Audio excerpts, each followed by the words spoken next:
કાર્બનિક રસાયણશાસ્ત્રના પાયાના સિદ્ધાંતો કેટલાક બેઝિક ફંડામેન્ટલ કન્સેપ્ટ્સ છે એ આપણે જોઈએ.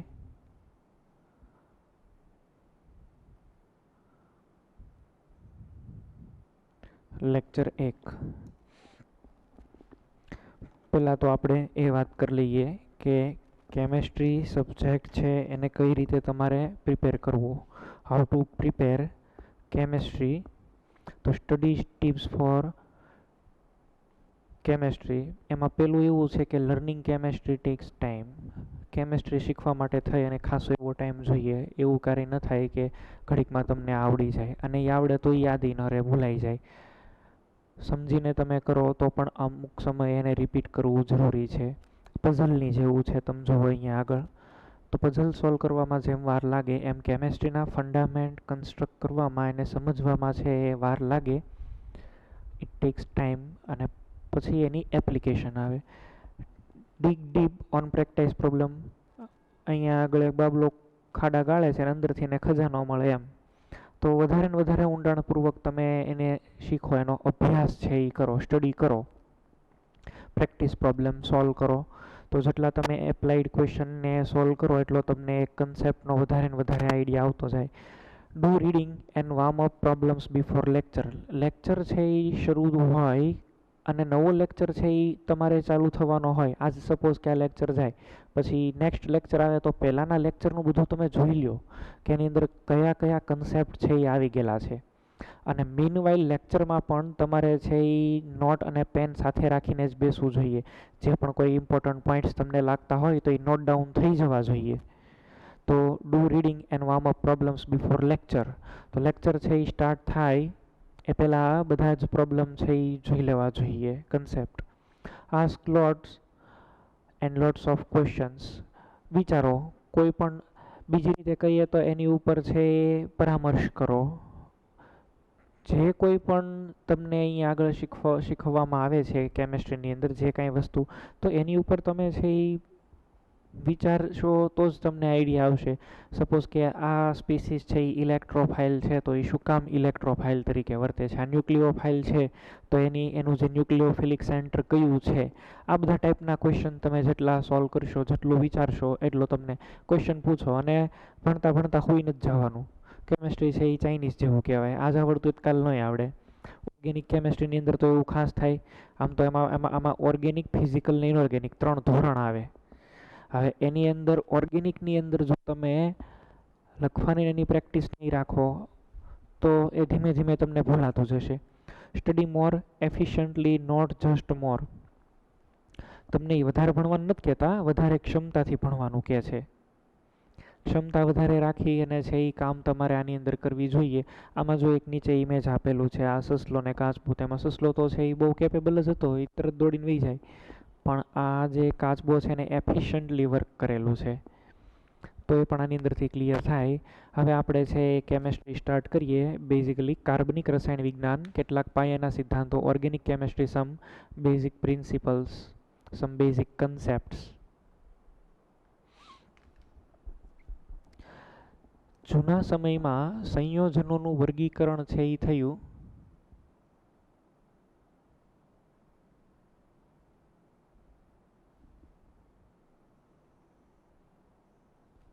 તો સંયોજનો છે એ બે હતા. એક જે છે એને કહેવાય કાર્બનિક, અંગ્રેજીમાં આપણે કેવું હોય તો ઓર્ગેનિક. અને બીજા છે અકાર્બનિક.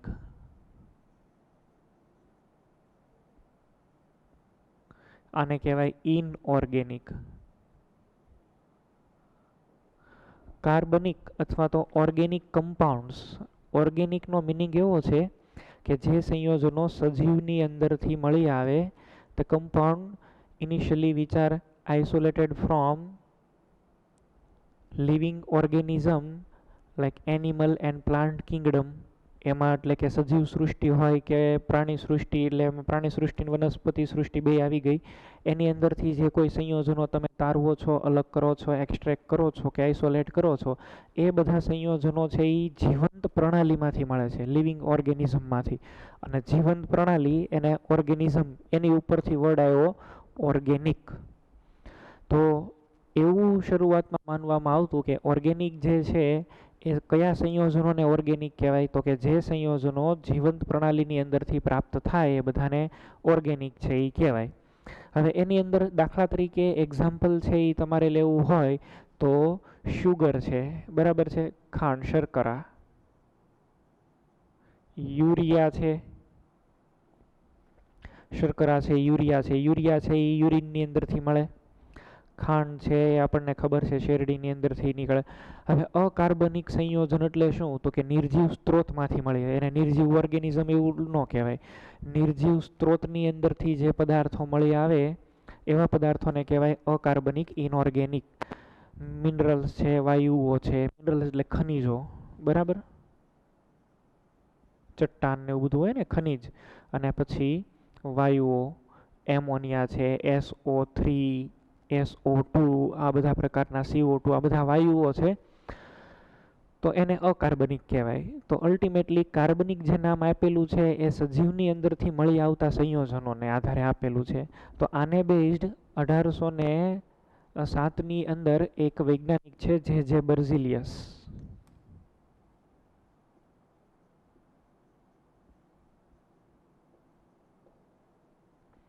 આમણે એક વસ્તુની નોંધ કર્યો, એક રિપોર્ટ તૈયાર કર્યો, અને એણે એવું કીધું કે માત્ર એને ઓબ્ઝર્વેશન શું જોયું, સજીવોની અંદરથી જે અણુ પ્રાપ્ત થાય છે બધા કાર્બનિક છે.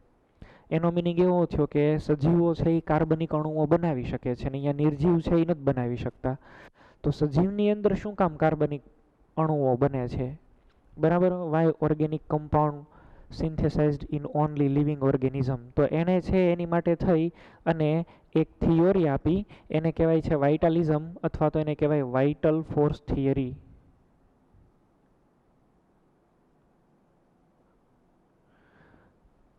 વાઇટલ ફોર્સ આ એક ટાઈપની એવી થિયરી છે જેમાં એવું માનવામાં આવે છે કે સજીવની અંદર એક પ્રકારનું બળ હાજર હોય છે, એક પ્રકારનું જૈવિક બળ જે કાર્બનિક અણુઓને બનાવવા માટે જવાબદાર હોય છે, બરાબર. તો he reported the essential definition between organic and inorganic, and is that organic compound can only form in human body under the influence of vital force. આ વાઇટલ ફોર્સના હાજરીની અંદર જ છે એ કાર્બનિક સંયોજનો બને, અને આવું વાઇટલ ફોર્સ છે એ બોડીની અંદર જ હાજર હોય. આ આરસ પહાણમાં ને એમાં તો કાંઈ હાજર ન હોય, તો ત્યાં વાઇટલ ફોર્સ હાજર હોતું નથી, તો ત્યાં એવા અણુઓ બની શકતા નથી. તો એક આણે એવી થિયરી આપી. અને બીજું એની ઉપરથી એવી ખબર પડે કે કાર્બનિક અણુઓ જે છે એ સજીવ શરીરની અંદર બને, અને કાર્બનિક અણુ કાર્બનિકની અંદરથી જ બને. અકાર્બનિક અણુઓ છે એ ક્યારેય કાર્બનિક અણુઓ નથી બનાવી શકવાના, એવું પણ તમે આની અંદરથી વિચારી શકો. હવે એક આના જ સ્ટુડન્ટ છે ઇન 1828, વોહલર, ફ્રીડરિચ વોહલર. આ છે સ્વીડિશ સાયન્ટિસ્ટ છે, બર્ઝિલિયસ, આ જર્મન છે. તો વોહલર નામના વૈજ્ઞાનિકે છે એ લેબોરેટરીની અંદર એક્સપેરિમેન્ટ કરતા હતા. સિલ્વર સાયનેટ AgCNO અને NH4Cl ને કર્યા મિક્સ. આ બે વચ્ચે રિએક્શન થઈ -AgCl અને બીનું એમોનિયમ સાયનેટ NH4CNO. આ AgCNO ઇનઓર્ગેનિક, આ પણ NH4Cl ઇનઓર્ગેનિક. તો આ બંને ઇનઓર્ગેનિક જ હોય. હવે NH4Cl ને છે એને આ જે NH4CNO બન્યું એમોનિયમ સાયનેટ, એણે કર્યું એને હીટિંગ. તો હીટિંગ કરવાથી એક આ પદાર્થ બન્યો NH2CONH2, અને આ શું છે, યુરિયા. અને યુરિયા કેવો પદાર્થ છે, કાર્બનિક. હવે આ રિએક્શન થઈ તો ક્યાં થઈ હોય, લેબોરેટરીમાં થઈ હોય ને. આમાં તો કાંઈ બોડી કે ઓર્ગેનિઝમ કે એવું કાંઈ હાજર નથી. તો વાઇટલ ફોર્સ થિયરી છે એ કોલેપ્સ થઈ ગઈ, એ ખોટી ઠરી. આમાં ખોટી ઠરી. એને શું કીધું હતું કે સજીવની અંદર જ કાર્બનિક અણુઓનું સર્જન શક્ય છે, બહાર તમે લેબોરેટરીમાં ન બનાવી શકો. અને કાર્બનિકમાંથી જ કાર્બનિક બને પાછા. તો અહીંયા તો જો આ બે ઇનઓર્ગેનિક, તો આ ઇનઓર્ગેનિક જ હોય ને. ઇનઓર્ગેનિકને ગરમ કર્યો ને બન્યો શું, ઓર્ગેનિક. અને યુરિયા છે એ શું છે, ઓર્ગેનિક કમ્પાઉન્ડ. તો આ એક્સપેરિમેન્ટથી દુનિયાનો સૌથી પહેલો લેબોરેટરીમાં બનાવેલો ઓર્ગેનિક સબસ્ટન્સ જો કોઈ હોય ને તો એ યુરિયા છે. Urea is the first artificially synthesized compound in laboratory and which was organic compound from inorganic ammonium cyanate. તો આ દુનિયાનો સૌથી પહેલો ઇનઓર્ગેનિકમાંથી ઓર્ગેનિક સંયોજન બન્યું. હવે આની આ રિએક્શનથી છે એ આની વાઇટલ ફોર્સ થિયરી છે એ ખોટી પડી ગઈ.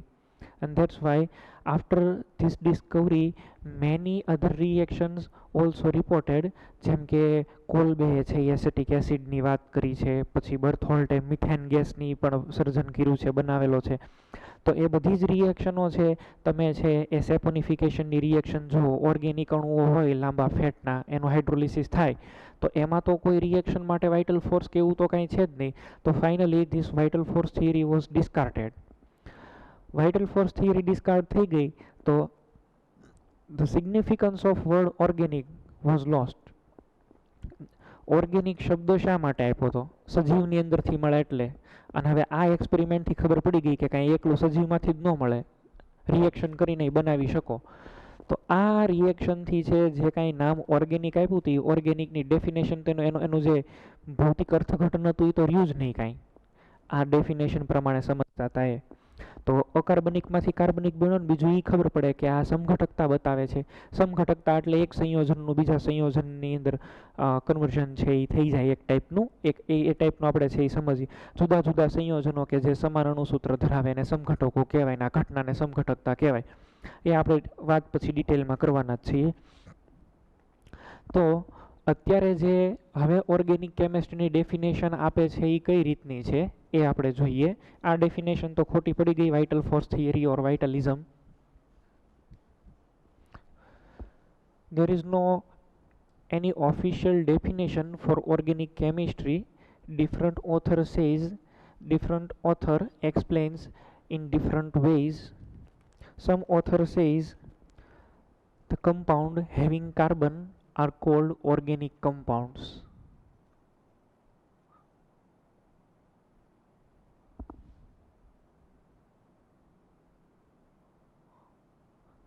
In 100% organic molecule, carbon atom is present. દરેક કાર્બનિક સંયોજનમાં કાર્બન આવેલો છે. એટલે બધાએ એવું કીધું કે કાર્બન જેની અંદર આવેલા હોય, કાર્બન આવેલ હોય એવા સંયોજનોને કાર્બનિક સંયોજનો કહેવાય. એક આ વ્યાખ્યા આપી. કાર્બન આવેલો હોય તો એને છે એ ઓર્ગેનિક કમ્પાઉન્ડ કહેવાય. There are so many examples in which we are using carbon, but even though they are considered as inorganic compound like cyanide, even you can imagine in steel we are also adding some proportion of carbon. તો 2.8% થી 4% જેવું કે એમ કંઈક સ્ટીલની અંદર પણ carbon ઉમેરીએ છીએ તો એની અંદર કાર્બન હોય તો સ્ટીલને કાંઈ થોડું ઓર્ગેનિક કહેવાય છે? નથી કન્સિડર કરતા. તો આ ડેફિનેશન પણ સાચી 100% સાચી નથી. તો બીજું એવું નક્કી કર્યું કે જેની અંદર સી બોન્ડ સી આવેલા હોય આને કાર્બનિક કહેવા. તો શું મિથેન CH4 આમાં ક્યાં સી બોન્ડ સી આવેલો છે? આ તો ઓર્ગેનિક જ છે. તો આ ડેફિનેશન પણ છે એ કરેક્ટ નથી. તો ત્રીજું આવું નક્કી કર્યું કે જેની અંદર સી બોન્ડ H આવેલો હોય.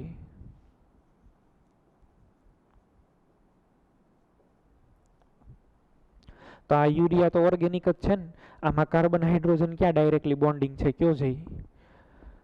તો ઘણા બધા આવા એક્સેપ્શન્સ છે એ જોવા મળે છે. કોઈ 100 ઓફિશિયલ ડેફિનેશન છે આની આવતી નથી. અત્યારની જે લેટેસ્ટ ડેફિનેશન છે એવી કન્સિડર કરેલી છે કે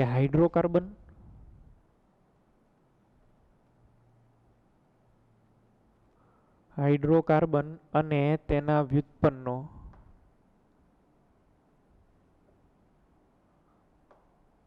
ને કાર્બનિક સંયોજનો કહેવાય.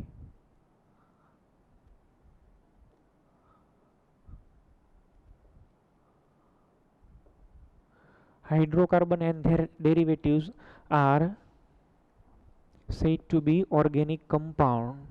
એને છે એ કાર્બનિક સંયોજન આપણે કહી શકીએ. હાઇડ્રોકાર્બન અને એના વ્યુત્પન્ન, આમાં તમારે શું સમજવાનું? હાઇડ્રોકાર્બન એટલે જેની અંદર કાર્બન ને હાઇડ્રોજન જ આવેલા હોય એવાને હાઇડ્રોકાર્બન કહેવાય. તો હાઇડ્રોકાર્બન છે અને એના વ્યુત્પન્નો, દાખલા તરીકે CH4 મિથેન છે, કાર્બન હાઇડ્રોજન હાઇડ્રોજન હાઇડ્રોકાર્બન કહેવાય.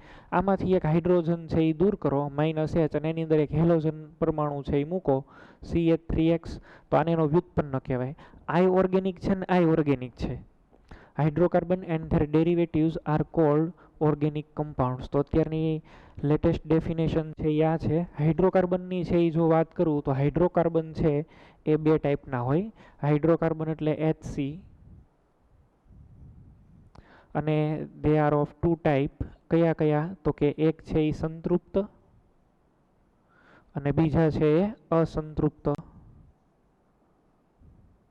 સંતૃપ્તની અંદર છે એ કયું આવે? આલ્કેન.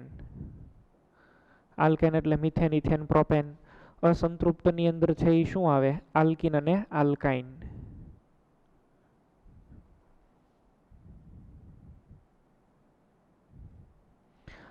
આલ્કેન એટલે છે આની જનરલ ફોર્મ્યુલા શું હોય? CnH2n+2.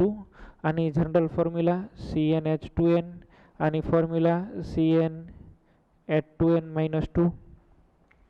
તો આ બધી સિરીઝને એ તમે લોકો છે એ આગળના અગાઉના ધોરણમાં છે in previous year U have learn. હવે એક એ વાત જોઈએ કે organic chemistry as a branch, તો કાર્બનિક સંયોજનો છે એનું કાર્બનિક રસાયણશાસ્ત્રનો એક અલગથી અભ્યાસ કરવામાં આવે છે. કેમેસ્ટ્રીની અંદર પણ સેપરેટ એક આખો બ્રાન્ચ જ હોય છે એનો. શું કામ? તો કે કાર્બનિક સંયોજનો છે એ પુષ્કળ પ્રમાણમાં મળે છે. They are available in plenty, in millions number they are available. ઘણા બધા મિલિયન્સ નંબર ઓફ છે એ આપણને અવેલેબલ છે ને આપણે બનાવીએ પણ છીએ. તો કાર્બન છે એ કાર્બનિક સંયોજનો શા માટે એટલા બધા વિશાળ પ્રમાણમાં મળી આવે છે? વિશાળ પ્રમાણમાં મળી આવવાના એના કારણો શું છે?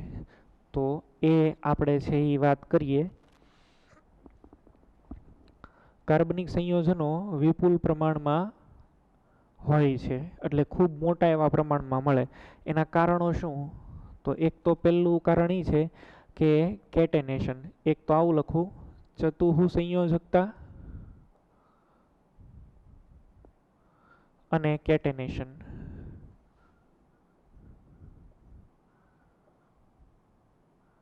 ચતુઃ સંયોજકતા એટલે કે કાર્બન છે એ 4 બંધ બનાવે છે. શું કામ?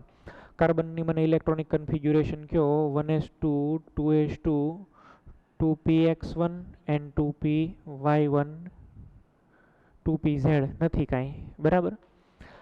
આને તમે જુઓ તો ખાલી આની અંદર બે જ ઇલેક્ટ્રોન છે. અનપેડ ઇલેક્ટ્રોન R2, તો એ બેઝ બોન્ડ બનાવવો જોઈએ પણ એવું નથી. કાર્બન છે એના બધા જ સંયોજનોમાં ટેટ્રાવેલેન્સી છે એ જોવા મળે છે. તો એનો મિનિંગ એમ કે આની અંદરનો એક એટમ છે એ એક જે છે ઇલેક્ટ્રોન આ એટમમાં એ એક્સાઇટેડ થઈને આની અંદર જાય, બરાબર? તો C સ્ટાર એટલે એક્સાઇટેડ એમ. 1s2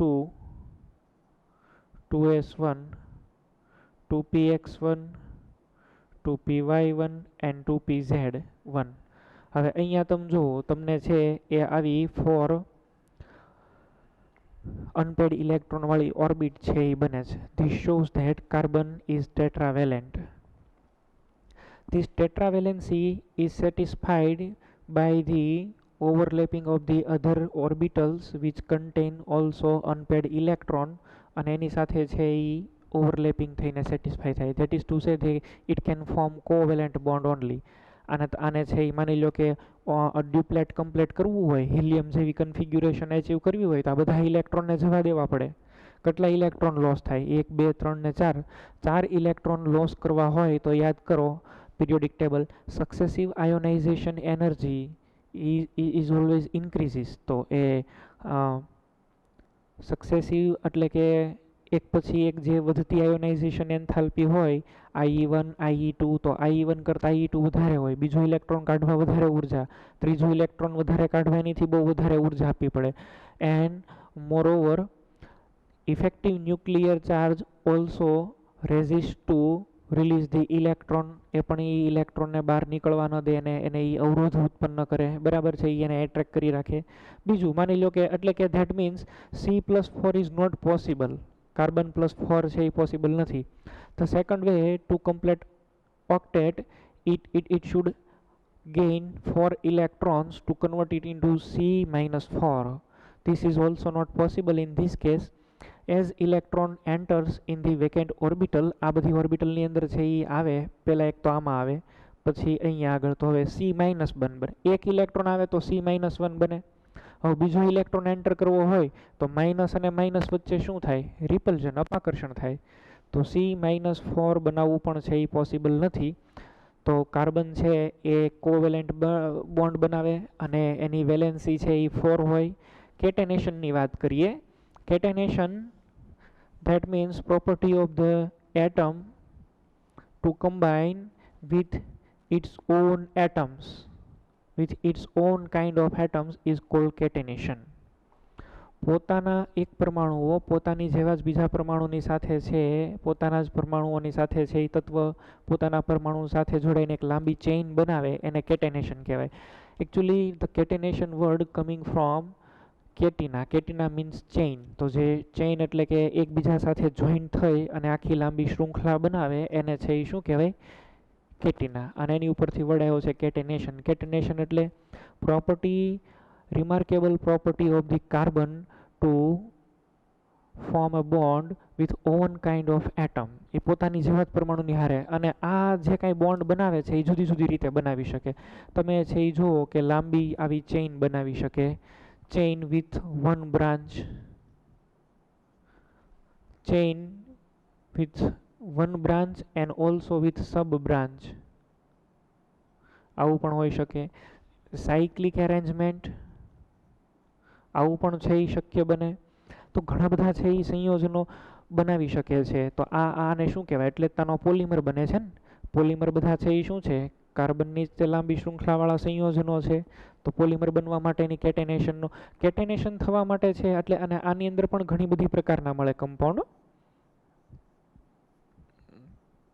આ બે કાર્બન કોમન રાખીને થાય, એક કાર્બન કોમન રહે એ પ્રમાણે પણ છે એ જોઈન્ટ થઈ શકે. જો આને બાયસાયક્લો કહેવાય, આને સ્પાયરો કહેવાય. તો there are many ways to connect carbon with each other. Okay. Why catenation takes place for carbon atom and it is not much more pronounced for other elements like silicon, sulfur and so on. The catenation property given by carbon is due to its bond enthalpy. Bond energy of C bond C is 347 kilojoule per mole. This is the maximum bond energy. Whenever two carbon atoms forms a bond, it releases energy of 347 kilojoule per mole. આટલી energy છે એ release કરે છે અને એટલા માટે થઈને catenation. જેટલા carbon વધારે જોડાશે ને આટલી એનર્જી વધારે રિલીઝ થશે. તો કેટેનેશન આની અંદર થવાના બહુ ચાન્સીસ છે. ઓકે. તો એક પોઈન્ટ છે એ આપણને કેટેનેશન ક્લિયર થયો અને કેટેનેશન માટે પણ છે એ બોન્ડ એનર્જી છે એ ઇમ્પોર્ટન્ટ છે. કોઈ પણ પરમાણુની અંદર કેટેનેશન થશે કે નહીં એ જોવા માટે થઈને તમે એની બોન્ડ એનર્જી છે એ જુઓ. બોન્ડ એનર્જીના ડેટા ઉપરથી તમને ખબર પડે કે એમાં કેટલું કેટેનેશન થશે એમ.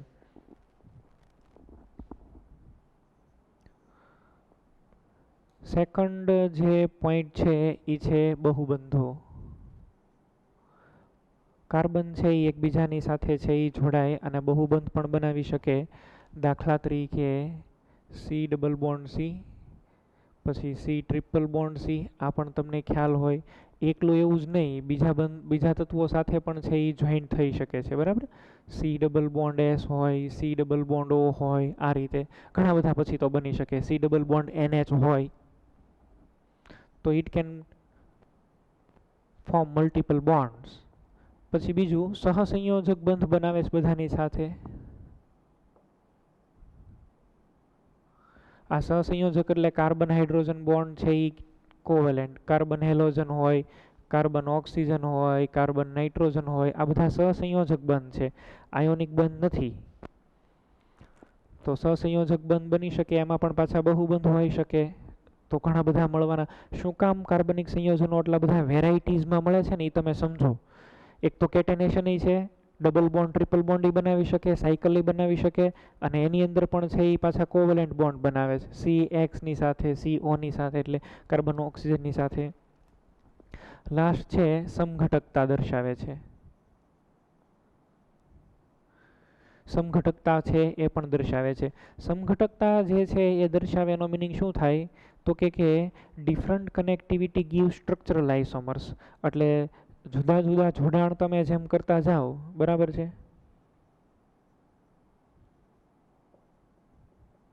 એમ તમને છે આ શું આપે, બંધારણીય સમઘટકો.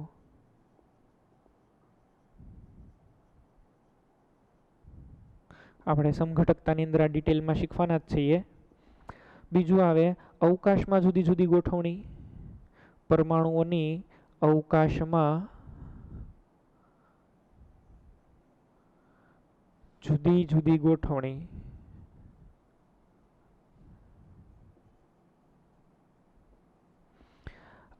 આને કારણે છે એ તમને મળે અવકાશીય સમઘટકતા.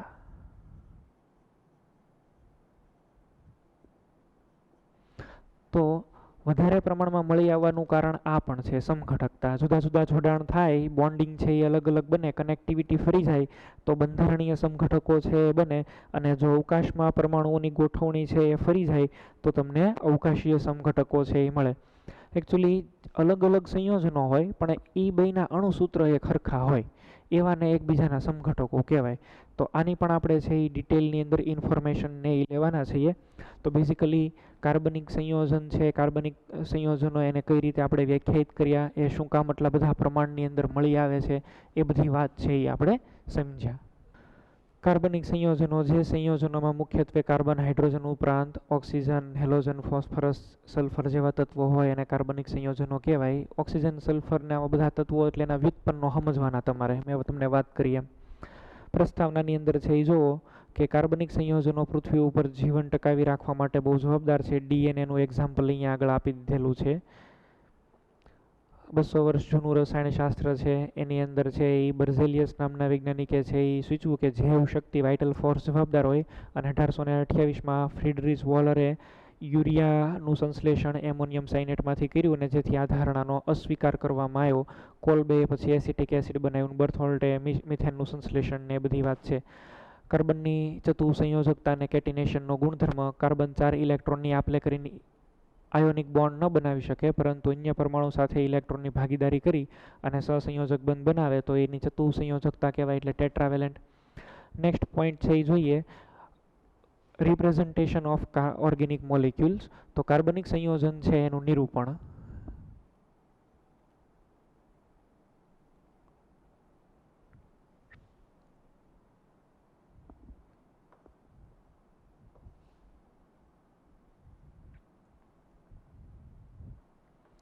નિરૂપણ કહેતા રિપ્રેઝન્ટેશન.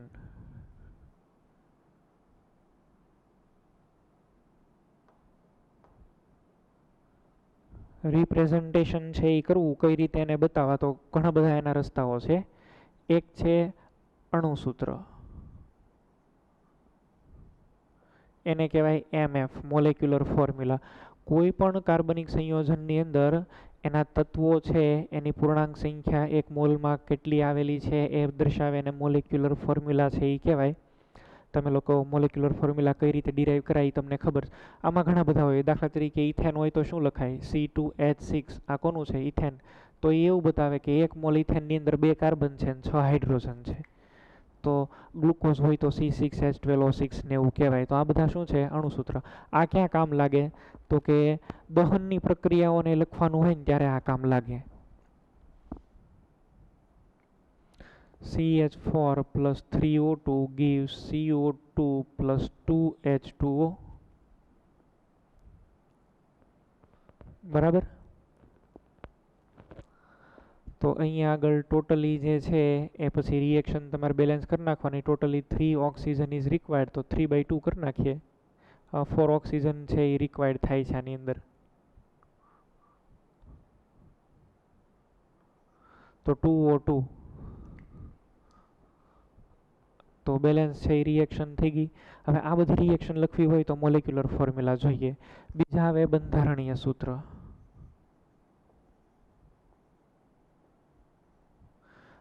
બંધારણીય સૂત્ર, આને આપણે છે એવું કહીએ સ્ટ્રક્ચરલ ફોર્મ્યુલા.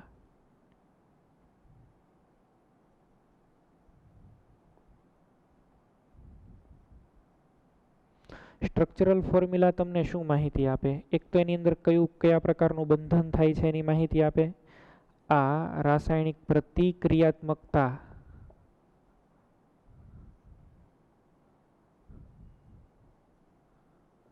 આની પણ માહિતી આપશે. અને બીજું સમઘટકતા થશે કે નહીં એની પણ માહિતી તમને આ સૂત્ર આપશે. કેમિકલ બોન્ડિંગ કેવું છે, કનેક્ટિવિટી, કયા કયા પરમાણુઓ જોડાણાયા છે. હવે આવું લખીને આપી દે તમને C2H6, તો આમાં કોની કોની વચ્ચે બોન્ડ છે, ક્યાં જોડાયેલા છે, એવી કોઈ ઇન્ફોર્મેશન આની અંદરથી મળે નહીં. આની અંદર તો પરમાણુ છે એનો ઇન્ટિગ્રલ વેલ્યુ આપણને આપી દીધેલી હોય. તમે રેશિયો કાઢીને ફોર્મ્યુલા વેઇટ ઉપરથી તમે આખું લાવો છો પ્રમાણસૂચક સૂત્રને એવું, એટલે એ તમને થોડોક આઈડિયા હોવો જોઈએ. તો સ્ટ્રક્ચરલ ફોર્મ્યુલા છે એ તમને કેમિકલ બોન્ડિંગ એનું સમજાવે, રાસાયણિક પ્રતિક્રિયાત્મકતા કેવો એક્ટિવ થશે કે નહીં. દાખલા તરીકે એક આ રીતે કાર્બોનિલ ગ્રુપ આપેલો છે, આ O- ડેલ્ટા ને C+ ડેલ્ટા. હવે આની અંદર તમે છે એ Nu- નાખો ન્યુક્લિયોફાઇલ, તો એ કોની ઉપર અટેક કરે બોલો? આની ઉપર અટેક થાય કે નહીં? એટ્રેક્ટ થાય ત્યાં, આની ઉપર જ આકર્ષાય. તો એની રિએક્ટિવિટી શો કરે છે, રિએક્ટિવિટી દર્શાવે છે, પ્રતિક્રિયાત્મકતા બતાવે છે કે એ કેટલો એક્ટિવ છે આ Nu- પ્રત્યે. તો એ આ સ્ટ્રક્ચરલ ફોર્મ્યુલા લખો ને તો તમને ખબર પડે. સમઘટકતા થશે કે નહીં એની માહિતી પણ છે એ બંધારણીય સૂત્ર સ્ટ્રક્ચરલ ફોર્મ્યુલા ઉપરથી આપણને મળે. સ્ટ્રક્ચરલ ફોર્મ્યુલા છે એના ફરીથી 3 પ્રકાર છે. બંધારણીય સૂત્ર છે આના 3 પ્રકાર છે. There are 3 types, different types. એમાં એક જે છે એ સંપૂર્ણ બંધારણ, બીજું જે છે એ છે સંઘનિત, અને ત્રીજું છે બોન્ડ લાઇન. હવે ગુજરાતી આનું જે થતું હોય તે બંધ રેખાવાળા સૂત્ર એવું કંઈક છે. બંધ રેખાવાળા સૂત્રો, હું આને બોન્ડ લાઇન ફોર્મ્યુલા કહીશ.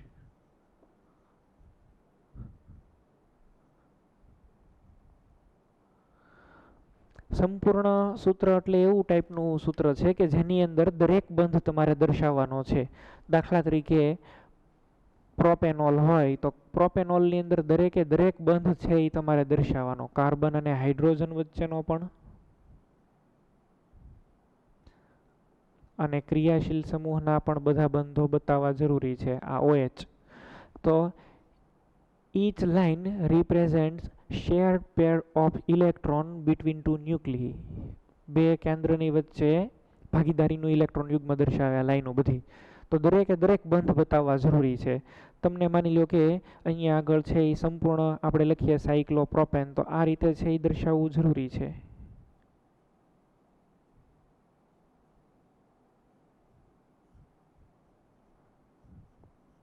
આ રીતે દર્શાવવું જરૂરી છે સાયક્લોપ્રોપેન.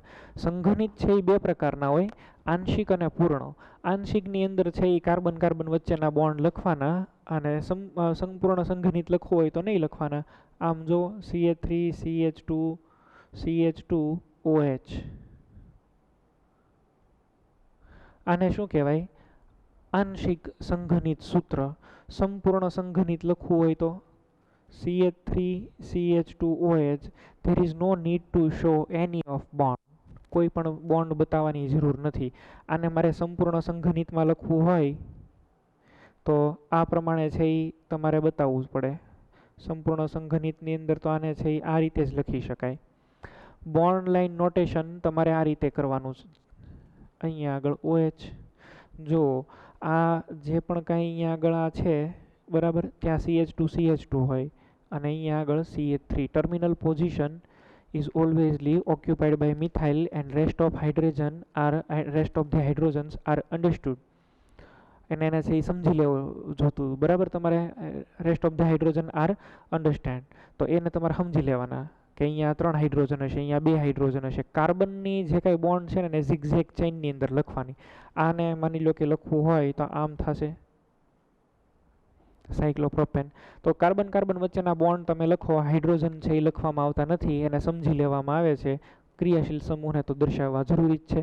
તો આ જે છે એ કાર્બનિક સંયોજન છે એનું આપણે નિરૂપણની વાત કરી. આપણે છે એ સ્લાઇડની અંદર જોઈ લઈએ. કાર્બનિક સંયોજન જે છે બંધ રેખાવાળા સૂત્રને લખેલું જો સંપૂર્ણ સંગઠિત ઇથેન છે, ઇથિન છે, મિથેનોલ છે, નીચે કન્ડેન્સ ફોર્મ્યુલામાં લખેલા છે. પછી જો આ રીતે પણ કન્ડેન્સ લખી શકાય, ઉપર બતાવ્યું એ રીતે પણ કન્ડેન્સ લખી શકાય. છેડાઓ છે મિથાઇલ સમૂહ ટર્મિનલ હોય એટલે એ કયું ફોર્મ્યુલા કહેવાય? Bond line notation. Cyclopropane, cyclopentane, hexane. હવે જો નીચે દર્શાવેલા બંધારણીય સૂત્રને સંપૂર્ણ બંધારણીય સૂત્રમાં લખો. બધા જ બોન્ડને અલગ અલગ રિપ્રેઝન્ટ કરવાના છે, બરાબર?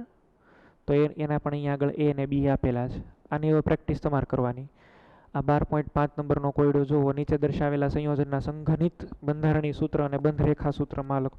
ઓકે, હવે એક આની અંદર આ જે નાઇટ્રાઇલ વાળું છે એની હું તમને વાત કરું ને, તો નાઇટ્રાઇલને છે એ તમે જ્યારે પણ ક્યારેય ટ્રિપલ બોન્ડ કે એવું હોય અને તમે એને કોઈ જગ્યાએ બતાવતા હોય CN અને અહીંયા આગળ CN, તો એક તો તમે આ રીતે છે એ લખી શકો, અહીંયા CN અને CN કરી શકો.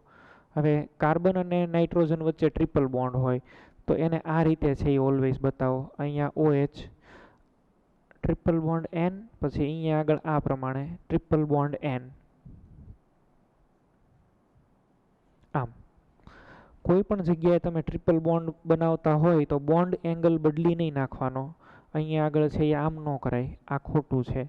આમ આમ જ થવું જોઈએ. જે રીતે જતા હોય ને એ રીતે જ લખવાનું આમ, કારણ કે આની અંદર એંગલ છે એ 180 ડિગ્રીનો હોય. આ પ્રમાણે જ લખવાનું, આમ નહીં લખવાનું. એંગલ ત્યાં ન આવવો જોઈએ, બરાબર? લિનિયર ફેશનની અંદર લખવાનો રિવાજ છે. નીચે દર્શાવેલા બંધ રેખા સૂત્રને કાર્બન અને હાઇડ્રોજન સહિત બધા જ પરમાણુઓને દર્શાવીને વિસ્તારિત સ્વરૂપે છે એ લખો. તો હવે આમાં બધા કાર્બન હાઇડ્રોજનના બોન્ડને તમે બતાવીને લખી શકો છો. જો એના પણ અહીંયા આગળ આન્સર બધા આપેલા છે, તમે જોઈ લેજો. હવે આપણે છે એ થોડીક કેમિકલ બોન્ડિંગની વાત કરી લઈએ. રાસાયણિક બંધન. તમને ઓર્ગેનિકની અંદર કેમિકલ બોન્ડિંગનો અમુક પોર્શન છે એ બહુ ક્લિયર હોવો જોઈએ, તો જ તમે છે એ રિએક્શન મિકેનિઝમ છે કે પછી એની અંદર જે કોઈ ઇફેક્ટ્સ આવે છે, હાઇપર કોન્જુગેશન છે, ઇન્ડક્ટિવ ઇફેક્ટ છે, એ બધી અસરો સમજવા માટે થઈને તમને કેમિકલ બોન્ડિંગ બહુ પરફેક્ટ આવડતું હોવું જોઈએ. તો આપણે એની અંદર થોડીક રાસાયણિક બંધનની છે એ વાત કરીએ.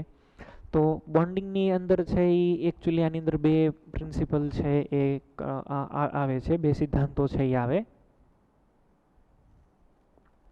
એક, એના જોડાણ કઈ ટાઈપના થાય છે એ, બરાબર છે? બંધના જોડાણ એટલે એને કહેવાય કનેક્ટિવિટી.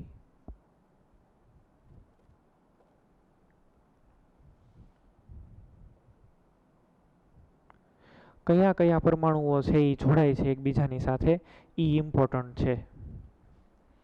દાખલા તરીકે તમને એક ફોર્મ્યુલા આપી દીધેલું હોય કે C2H6O, તો હવે આમાંથી તમે કયા સંયોજનો બનાવો? પોસિબિલિટી હું અહીંયા આગળ વિચારું છું. જો એક તો આ બની શકે CH3OCH3, બીજું કયું બની શકે CH3CH2OH. આ ઈથર છે, આલ્કોહોલ છે.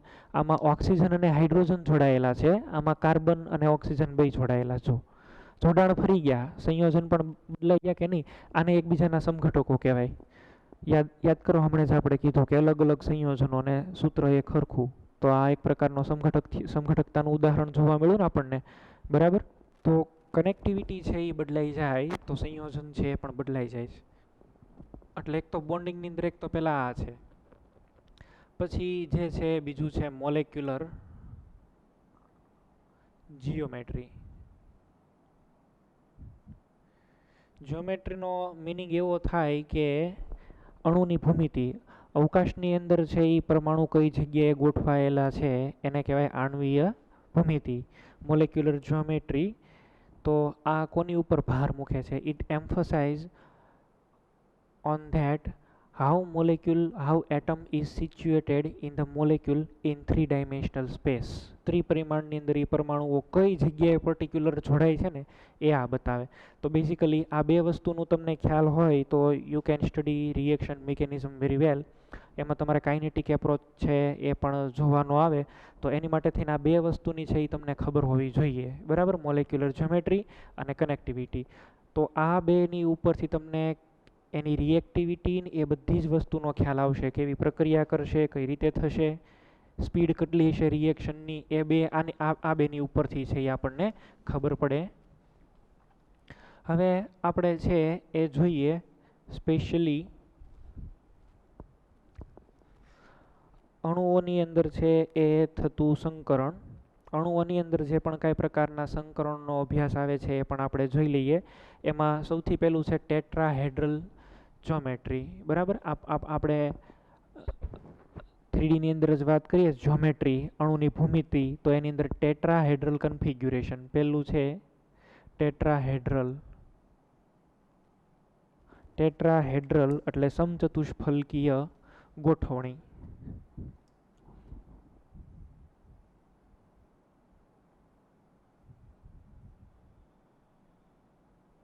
સમચતુષ્ફલકીય રચના. તો આ સમચતુષ્ફલકીય રચનાની અંદર પર્ટિક્યુલરલી છે એ આવે sp3 સંકરણ. આને આપણે સમજીએ. ચાલો, કાર્બન છે તો એની ઉત્તેજિત અવસ્થામાં ઇલેક્ટ્રોન રચના છે એ મેં તમને કીધી 1s2, 2s1, 2px1, 2py1 અને 2pz1. સંકરણનો આપણે સિદ્ધાંત કે એ સમજીએ એ પહેલાં થોડુંક આપણને એની અંદર કયા ટાઈપના બોન્ડ બને છે ને એ ખબર હોવા જોઈએ.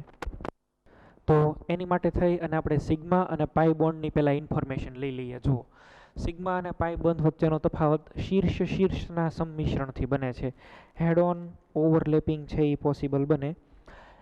પી કક્ષકો છે એને તમે જુઓ, સપોઝ કે આ ઝેડ એક્સિસ હોય, ઝેડ અક્ષ, તો એક પીઝેડ છે, આ એક પરમાણુની છે, આ બીજા પરમાણુની પીઝેડ છે, આ પણ ઝેડ છે.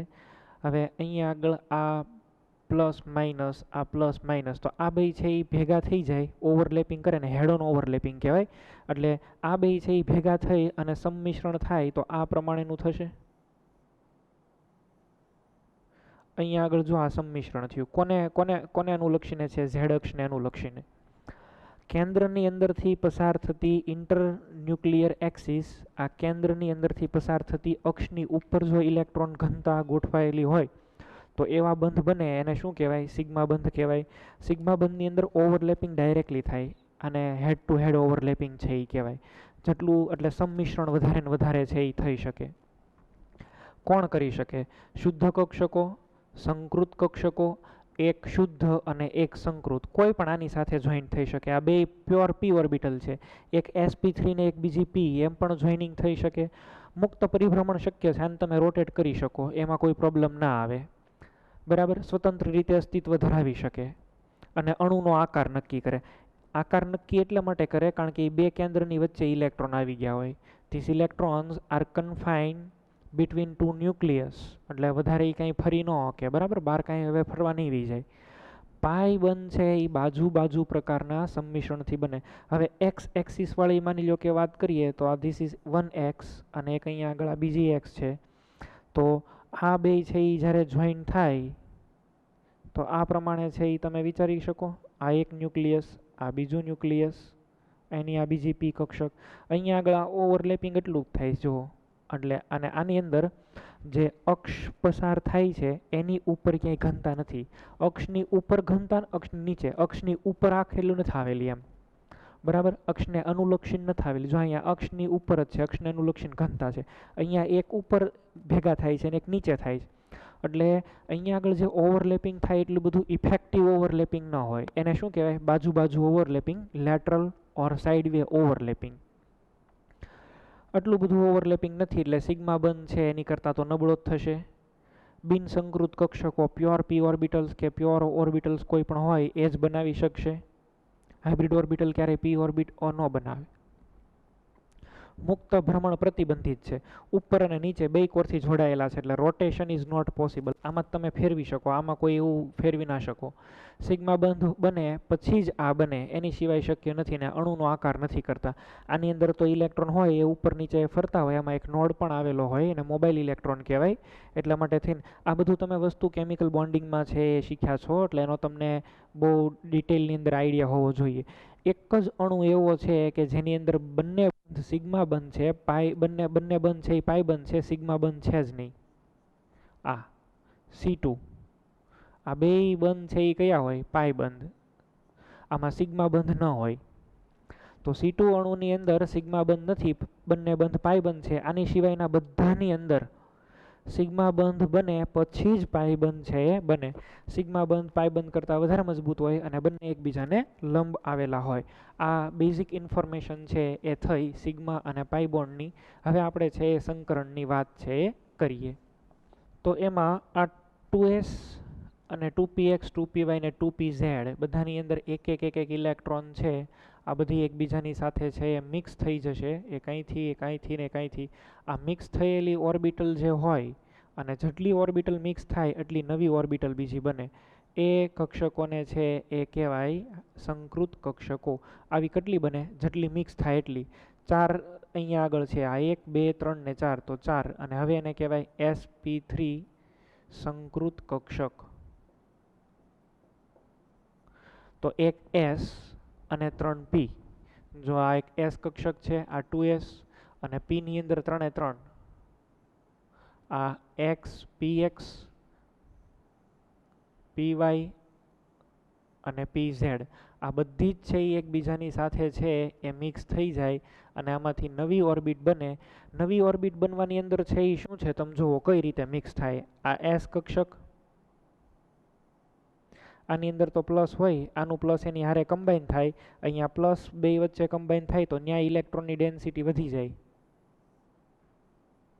આને કહેવાય સંકૃત કક્ષકો. અને આવી કેટલી બને છે? 4. તો અહીંયા આગળ આ જેટલી ભેગી થાય એટલી નવી કક્ષકો બને. Actually, hybridization is a thought type of process, just mathematical combination of orbitals. Hybrid કક્ષકો ખરેખર એમ અસ્તિત્વ નથી ધરાવતી, એ એક આખી કાલ્પનિક વિચારધારા જ છે.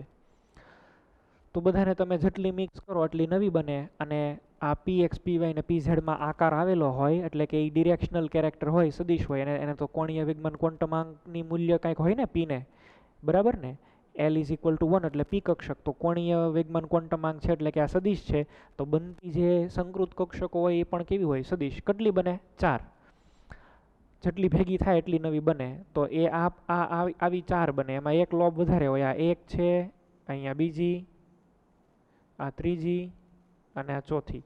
આવી 4 કક્ષકો છે એ આપણને મળે ISP. અને બધામાં એક ઇલેક્ટ્રોન. આ બનવા માટે થઈને થાય શું ખરેખર? તો કે એક તો પહેલી વાત એ છે કે ઇલેક્ટ્રોન છે એનું પ્રમોશન થાય છે. 2sનો એક ઇલેક્ટ્રોન છે એ પ્રમોટ થઈને 2pzમાં આવ્યો. બીજું, S કક્ષક અને p કક્ષકની શક્તિ સરખી ન હોય એટલે S છે એ એની શક્તિથી વધી જાય અને p કક્ષક હોય એની શક્તિમાં ઘટાડો થાય. અને એ બે આ થોડીક વધી જાય, ઓલું ઘટી જાય અને બે પછી જોડાય, મિક્સઅપ થાય અને નવી 4 કક્ષકો બનાવે sp3.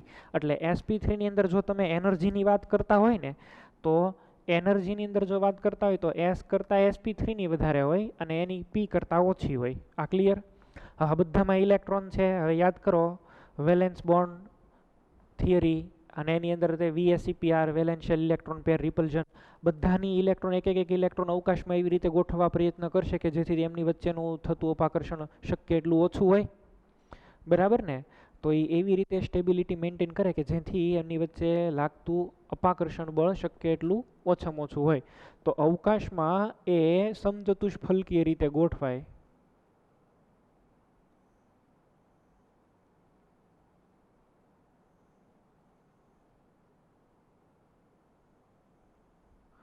આ રીતે છે એ ગોઠવાય. એક ઇલેક્ટ્રોન આની અંદર હોય, એક ઇલેક્ટ્રોન આમાં હોય ને આની અંદર હોય. પછી હવે શું થાય? આવી જે આ sp3 કક્ષકો ગોઠવાણી છે 109 ડિગ્રીના એંગલે, આની હારે હાઇડ્રોજન છે એ જોઈન્ટ થાય. હાઇડ્રોજનની અંદર તો એક અયુગ્મિત ઇલેક્ટ્રોન હશે જ, 1s1 એટલે. તો આ હાઇડ્રોજનની S કક્ષક આની સાથે છે એ ગોઠવાઈ જાય. આ રીતે પેરિંગ કરે. આ બધા હાઇડ્રોજન છે. અહીંયા આગળ જે બોન્ડ બન્યો એ બોન્ડ સિગ્મા બોન્ડ. કયો બોન્ડ?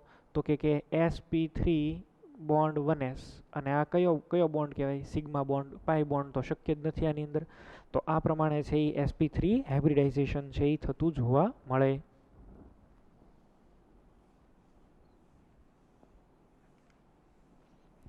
હવે એક એ પણ પોઈન્ટ છે તમે લોકો નોટ કરો કે સંકરણ દ્વારા અણુનો આકાર છે, અણુનો આકાર સંકરણ પર આધાર રાખતો નથી. Please not it. અણુનો આકાર છે એ સંકરણ પર આધાર રાખતો નથી.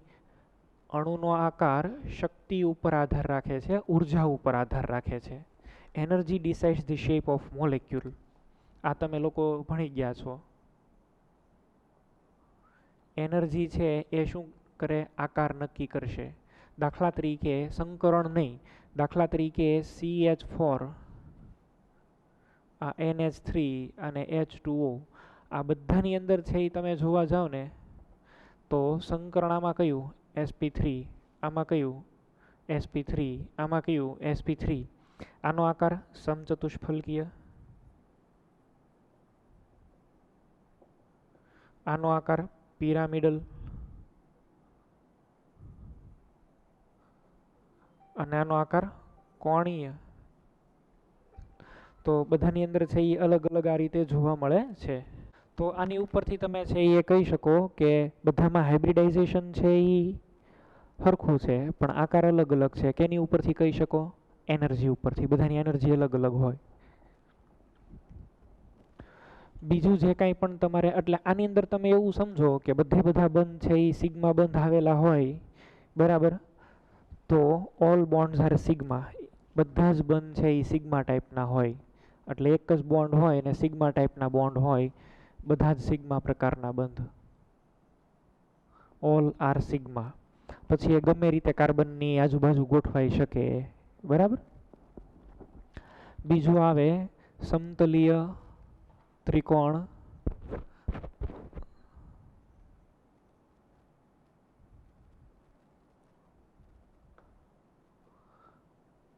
આ એરેન્જમેન્ટની અંદર આવશે sp2 સંકરણ.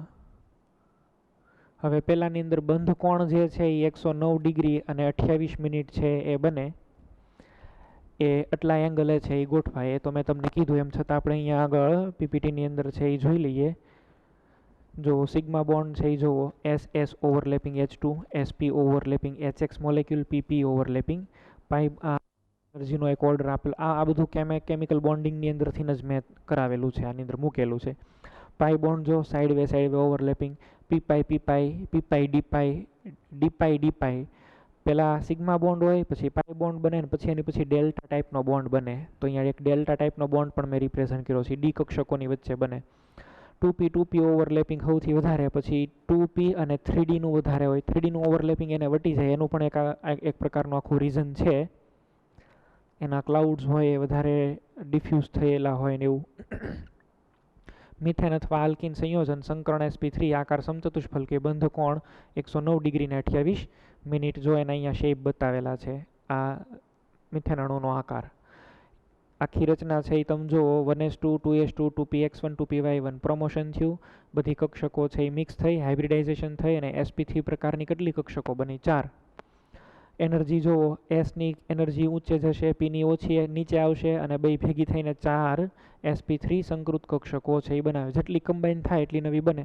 અહીંયા એક એનર્જીમાં પણ મેં નીચે લખેલું જો, પીની શક્તિ ઘટે, એસની શક્તિ વધે. આ ક્લિયર? શેપની અંદર પણ બતાવેલું, 4 sp3 કક્ષકો 109 ડિગ્રી થઈ એટલે સમચતુષ્ફલકી રીતે ગોઠવાય. અહીંયા ફુગાનું પણ એક આખું એનીથી બનેલી શેપનો આકાર આપેલો છે. કાર્ટૂન પિક્ચર પણ બતાવેલું છે. બાજુમાં બે લોબ્સ દેખાય એ રીતે બતાવેલું છે, પ્લસ ઓર માઇનસ લોબ. હવે જોઈએ ઇથિનની અંદર થતું સંકરણ. ઇથિનની અંદર છે એ બને પાઈ બોન્ડ, આની અંદર બનશે. આમાં શું કરવાનું છે તો કે carbon 1s2, this is 2s અને આ 2p. આ 2s અને આ છે એ 2p. એમાંથી એક s ભેગી થાય અને એક p, બે p ભેગી થઈ જાય. એટલે આની અંદર છે એ 3 કક્ષકો આવી. આ જે છે એ બિન સંકૃત p કક્ષક છે. બિન સંકૃત એટલે કે આને હું લખું કે શુદ્ધ p કક્ષક. શુદ્ધ p કક્ષકો એ શું બનાવી શકે? પાઈ બોન્ડ. આ કેટલી બની? 3. અને આને કહેવાય sp2 સંકૃત કક્ષકો. આનો શેપ તો પહેલાંની જેવો જ હશે, પણ અવકાશમાં એવી રીતે ગોઠવાશે કે જેથી એની વચ્ચેનું રિપલ્ઝન મિનિમમ થાય. તો જુઓ તમે, પ્લેનર એરેન્જમેન્ટ બનાવે આખી. અહીંયા આગળ કાર્બન આ રીતે ગોઠવાય, એક આ પી કક્ષક sp2, એક અહીંયા અને એક અહીંયા આગળ. આ ત્રણે ત્રણ છે એ અવકાશની અંદર ગોઠવાય. એક આમાં ઇલેક્ટ્રોન હોય, એક આમાં ઇલેક્ટ્રોન હોય ને એક આમાં ઇલેક્ટ્રોન હોય. આ કઈ મેં બનાવી છે? sp2. કેટલી બની? 3. એક પી કક્ષકે ભાગ નથી લીધો, તો એ પી કક્ષકને હું આમનામ બતાવું છું. એ સમતલની ઉપર અને સમતલની નીચે. આપણે પર્ટિક્યુલરલી એક્ઝામ્પલ લેવું છે આનું, CH2 ડબલ બોન્ડ CH2નું. હવે આમાં 2 કાર્બન છે, તો અહીંયા આગળ હજી એક આવો બીજો કાર્બન અહીં હશે. એનો આ કાર્બન, એની આ 3 કક્ષકો આપણે બતાવીએ. એમાં પણ આ એક ઇલેક્ટ્રોન આમાં બધા આ રીતે હશે. આની અંદર પણ છે આ 3 sp2 સંકૃત કક્ષકો, એક અહીંયા આગળ ને એક અહીંયા આગળ. આ બે છે એ ભેગી થઈ જાય, બરાબર. આ 3 sp2, આની 3.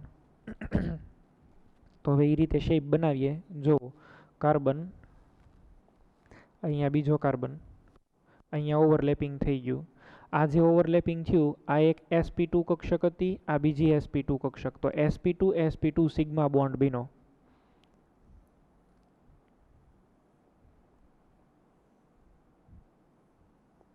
આમાં બધામાં ઇલેક્ટ્રોન છે ને, બાકીના અહીંયા શું હોય? હાઇડ્રોજન. તો આની હારે છે એ હાઇડ્રોજનને જોઈન કરી દો.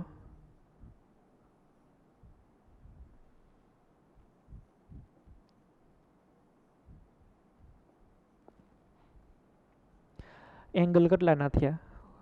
120ના. હવે સંકરણમાં ભાગ લીધા વગરની પી કક્ષકો પડેલી છે.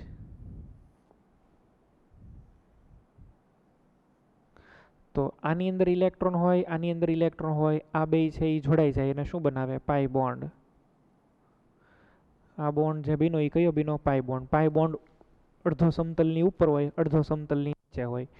તો ધીસ ઇઝ sp2 હાઇબ્રિડાઇઝેશન. આ પ્રકારનું સંકરણ થાય. સિગ્મા બોન્ડ ને પાઈ બોન્ડ તો લંબ જ હોય. પાઈ બંધ છે એ બંધરી ઉપર અસ્તિત્વમાં ન હોય. જો અહીંયા આગળ બંધરી, અહીંયા આગળ કોઈ પણ પ્રકારનો પાઈબંધ py પ્રકારનો કે pz પ્રકારનો બન્યો હોય. તો this is sp2 hybridisation. 3 number છે એ જોઈએ તો કે રેખીય રચના, કન્ફિગ્યુરેશન લિનિયર. આની અંદર છે એ કોમ્બિનેશનની અંદર શું હશે? Double bond. Double bond means એક સિગ્મા અને એક પાઈ, આ ટાઈપનું. કોઈ પણની અંદર આવી કોઈ પણ એરેન્જમેન્ટ આપેલી હોય, સપોઝ કે આમ આપેલું હોય C ડબલ બોન્ડ O આપેલું હોય, C ડબલ બોન્ડ N આપેલું હોય, બરાબર. તો આ બધા જ જે છે એ એની અંદર sp2 સંકરણ થયેલું હોય, આવું હોવું જોઈએ. ડબલ બોન્ડ આવેલા હોવા જોઈએ.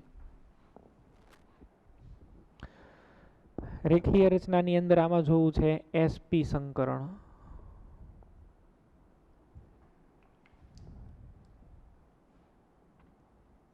આ કાર્બનની ઉત્તેજિત ઇલેક્ટ્રોન રચના 1s2.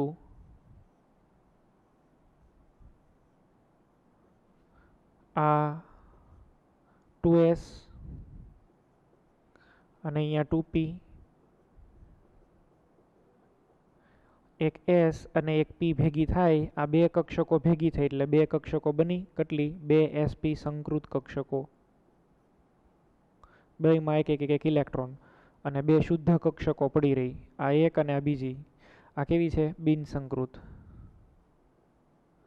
અને આ છે એ ઓલવેઝ કેવી ગોઠવાય? પરપેન્ડિક્યુલર, એકબીજાને લંબ હોય. બનાવીએ એરેન્જમેન્ટ. તો 2 sp કક્ષક બને એ કઈ રીતે ગોઠવવાની વૃત્તિ રાખે? અવકાશમાં એકબીજાથી શક્ય એટલી દૂર, એટલે કે 180 ડિગ્રીએ. તો આ કાર્બન હોય તો એનો એક sp અહીંયા રહે, એક sp અહીંયા રહે, 2 બને ને. તો આ એક sp, આ બીજું sp. આની અંદર એક ઇલેક્ટ્રોન, એક આની અંદર ઇલેક્ટ્રોન. હવે બાકી શું રહ્યું?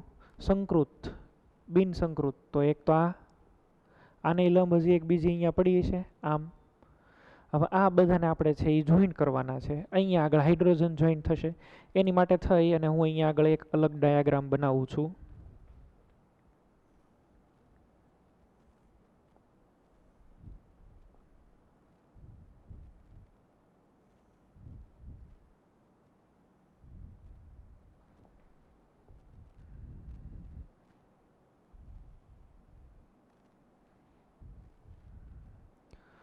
અહીંયા કાર્બન, આ બોન્ડ કાર્બન,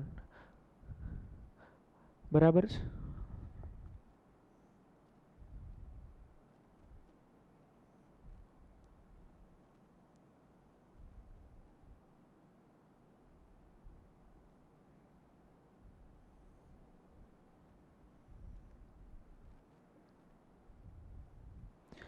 આ ટાઈપના તમને બે સમતલ છે એ દેખાતા હશે. એક ઊભું સમતલ છે, એક આડું સમતલ છે. અહીંથી તમે જોઈ શકો આ રીતે પરપેન્ડિક્યુલર છે. હવે અહીંયા આગળ તો જે છે એ શું થશે, સિગ્મા બોન્ડ બનશે. આની એક એસપી અહીંયા, એક એસપી આની અહીંયા, એટલે આ બોન્ડ બીનો એ કયો બીનો, સિગ્મા. તો અહીંયા આગળ છે એ આ સિગ્મા બોન્ડ કયો છે, એસપી એસપી. તો એક તો આની અંદર શું થશે, આપણે કઈ કોનું એક્ઝામ્પલ લઈએ છીએ, આનું CH ટ્રિપલ બોન્ડ CHનું. તો અહીંયા જે બોન્ડ બને સિગ્મા બોન્ડ, એ સિગ્મા બોન્ડ એસપી એસપીના ઓવરલેપિંગથી અહીંયા આગળ જે બીજી પડી હશે આ અહીંયા શું આવશે, હાઇડ્રોજન. તો અહીંયા આગળ છે એ આપણે મૂકી દઈએ હાઇડ્રોજન. આ હાઇડ્રોજન, આમાં પણ અહીંયા આગળ જે છે એ H. આ તો ઇન્ટરન્યુક્લિયર એક્સિસ છે, અક્ષમાંથી પાસ થાય. હવે બે પી કક્ષકો પડી રહી છે. એક માની લો કે આ ઊભા સમતલમાં પડી છે, બરાબર, અને એક જે છે એ આડા સમતલમાં પડી છે. ઊભા સમતલની અંદર જે પી કક્ષક અહીંયા આગળ પડી છે એને આપણે આ રીતે રિપ્રેઝેન્ટ કરીએ. આ ઊભું પ્લેન, આ બે જોડાઈ જાય. જુઓ આ બેનો એ બોન્ડ કયો, પાઈ. તો એક પાઈ બોન્ડ છે એ PY બોન્ડ PY આ રીતે બને છે. આને આપણે છે એ સપોઝ કે Z એક્સિસ કહી દઈએ અને આને છે એ Y કહીએ અને આ છે એ X. તો પ્લેન બદલાઈ જશે, PY અને PY. Y ની અંદર જે છે એ. હવે બીજો પાઈ બોન્ડ છે એ કઈ રીતે બનશે, આ રીતે સમતલમાં આવશે. જો બીજા સમતલમાં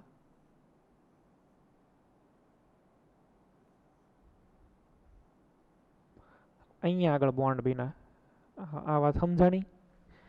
બે પાઈ બોન્ડ એકબીજાને પરપેન્ડિક્યુલર છે, લંબ છે. જુઓ પાઈ બોન્ડ, અને જે બીજો પાઈ બને છે ને આ પાઈ, એ કયો છે, PX બોન્ડ PX કે PZ કે PZ, જે કોઈને તમે કન્સિડર, આને મેં Z કન્સિડર કર્યું છે. એટલે આખી અરેન્જમેન્ટ તમે જુઓ ને તો આની સિમેટ્રી છે એ કેવી હોય, સમતલ. સિમેટ્રી છે એ સિલિન્ડ્રિકલ હોય. તો સિલિન્ડ્રિકલ સિમેટ્રી અને આ ટાઈપની એરેન્જમેન્ટ છે એ તમને જોવા મળે. એટલે ઇન શોર્ટ આની અંદર બે પાઈ બોન્ડ છે એ અલગ અલગ ટાઈપના આવેલા હોય, બે હરખા ન હોય ને એકબીજાને છે એ પરપેન્ડિક્યુલર હોય. એક સિગ્મા અને બે પાઈ બંધ. જેટલી બી પી કક્ષકો છે એ સંકળમાં ભાગ ન લે એટલા પાઈ બોન્ડ બને. અને પી કક્ષક તો સ્વાભાવિક રીતે એકબીજાને લંબ જ આવેલી હોય. ઇથિનની અંદર ત્રિકોણીય સમતલી જો 120 ડિગ્રીનો એંગલ ને એ બધું અહીંયા આગળ આપેલું છે. આમાં sp2 આ 3 પી કક્ષકો છે એ આ એક પી કક્ષક બાકી રહે અને 3 sp2 હાઇબ્રિડ ઓર્બિટલ્સ બને. આ રીતે સમતલની અંદર ગોઠવાય. એક પી કક્ષક સંકળમાં ભાગ લીધા વગરની ગોઠવાય 90 ડિગ્રીએ હોય. આ બે એકબીજા સાથે છે એ જોઈન્ટ થાય. આણ્વીય કક્ષક ચિતાર પ્રમાણે તમે જોવા જાઓ તો એકચ્યુઅલી પાઈ બે પી કક્ષકો સંયોજાય તો બે બને, પાઈ અને પાઈ સ્ટાર. પાઈ સ્ટારની અંદર નોડ હોય તો બીજું જો એમાં નોડ છે અને આની અંદર એકેમાં નોડ નહીં હોય. તો અહીંયા આગળ એક એવો એટોમિક આ હાઇબ્રિડાઇઝેશન સિવાય MOT મોલેક્યુલર ઓર્બિટલ થિયરી એને કન્સિડર કરતો પણ એક અહીંયા આગળ આ ફિગર મૂકેલી છે મેં. આ નીચે જે બે આપેલી છે ને એ આણ્વીય કક્ષકવાદને આધારે એ આપેલું છે. આ રીતે બોન્ડ એની અંદર બની જશે. 120 ડિગ્રીનો એંગલ છે. જુઓ પેલી આકૃતિ ઉપરથી ખબર પડી. ઇથાઇન જુઓ sp સંકર્ણ રેખીય 180 ડિગ્રી sp સંકર્ણ થાય, પાઈ બોન્ડ છે એ બને બે અને એક છે એ સિગ્મા બોન્ડ છે એ હોય. તો આખો અહીંયા આગળ આ રીતે આપેલું છે. જુઓ બે પી કક્ષકો. એનર્જીની છે એ તમે જો આખું તમારી અંદર બરાબર જોઈ લેજો. 2 પાઈ બોન્ડ ફોર્મ્સ જોયું. તો આની અંદરથી છે એ આપણને આ આખો આઈડિયા ક્લિયર થવો જોઈએ. હવે ઘણીવાર છે એ તમને સિગ્મા અને પાઈ બોન્ડની સંખ્યા ને એવું બધું પૂછી શકે, પણ એ પહેલાં હું જો એનર્જીનો ઓર્ડર કહેતો હોય તો એસ કરતાં છે એ એસપીની એનર્જી વધારે હોય એની કરતાં sp2ની, એની કરતાં sp3ની ને પીની છે એ સૌથી વધારે હોય. એક આ એનર્જીનો ઓર્ડરની આપણને ખબર પડે. બીજું, તમને ઘણી વખત સિગ્મા પાઈ બોન્ડ છે એની સંખ્યાને એવું પૂછે, તો અહીંયા આગળ આપણે લખીએ સિગ્મા બંધ, પછી અહીંયા આગળ પાઈ બંધ, અને આની અંદર sp2 બોન્ડ sp2 સિગ્મા બંધ, આવું કરીને લખીએ.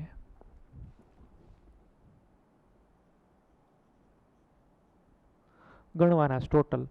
પહેલી વાત તો એ કે અહીંયા બે હાઇડ્રોજન એટલે બે સિગ્મા બંધ અહીંયા થયા, અહીંયા બે હાઇડ્રોજન બે સિગ્મા બોન્ડ ત્યાં બને, ટોટલી છે એ સિગ્મા બોન્ડ અને એક કાર્બન કાર્બન વચ્ચે ટોટલી સિગ્મા બોન્ડ છે એ કેટલા થયા? 5.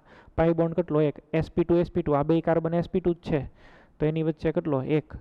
તમને માની લો કે આવા ટાઈપનું એક્ઝામ્પલ આપ્યું. ચાલો આની અંદર મને કહો અહીંયા 2 હશે, અહીંયા 1 એટલે 3 થયો, અહીંયા 4, અહીંયા 5, અને એ સિવાયના 3 આ રીતે 5 ને 3 કેટલા થયા? 8.